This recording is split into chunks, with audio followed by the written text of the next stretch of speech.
US market update, January 13, looking at the chart for the SPY. And I mentioned yesterday that we had this bearish outside day, and following that we've seen a breach at the bottom of that and a move to the downside. So that's not a great sign for the bulls, and we've also moved below the 50-day moving average.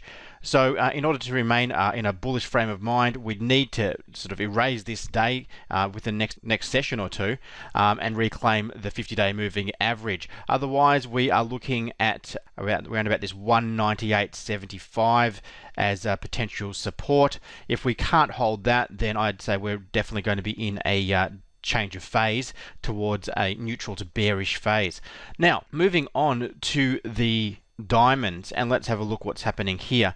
Similar story. Once again, we're wanting to get back above the 50-day moving average for the bulls. We're certainly wanting to try to push this higher to make a new higher high to maintain that overall bullish bias. At this stage, we're just a little bit below the 50-day moving average.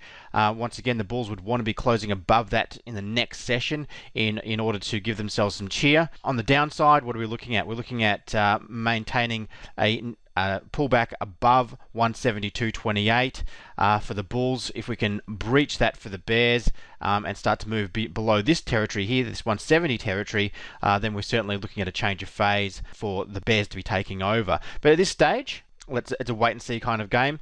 I wouldn't be surprised if we do have another sort of reaction day and push back above that 50-day moving average. Okay, checking out the Qs. Now the Qs are the weakest of the bunch, and we can see here another significant bearish candle here that's dropped another dollar or so, another 1% or so.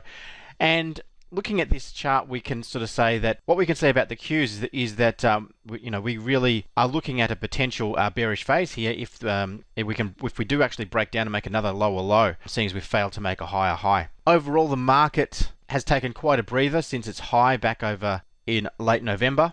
We're seeing this as a potential resistance here.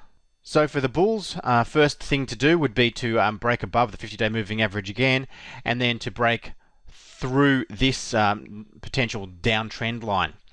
Now, if we can do that, then we would be prepared to go long again upon a breach of the previous high.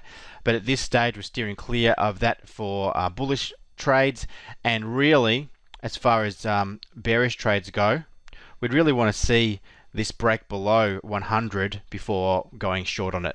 Now with IWM, yes, we are in a bullish phase. We're still at or above the 50-day moving average. The 50-day moving average is sloping upward, which is a good sign. We've made a higher low after making a higher high. However, we have come back below this neckline here of this inverted head and shoulders. So what we'll be looking for is for the next couple of sessions to really stay above this 50-day moving average, and then push up through the neckline again to get once again in line with the set up for this inverted head and shoulders, and hopefully hit that long-term target. Okay, over to GLD, and GLD seems to have a negative correlation with the majors. As they go down, it goes up just as recently has happened. We can see here that we've got the recent high to take out of around about 119 on the way back up again. The 50-day moving average, we're above that, but we're a little shy of the 200. For those who want to be jumping in on this, we've seen a breach of this recent consolidation. If we can see further movement up, that could be very encouraging. US market update. Thanks for watching.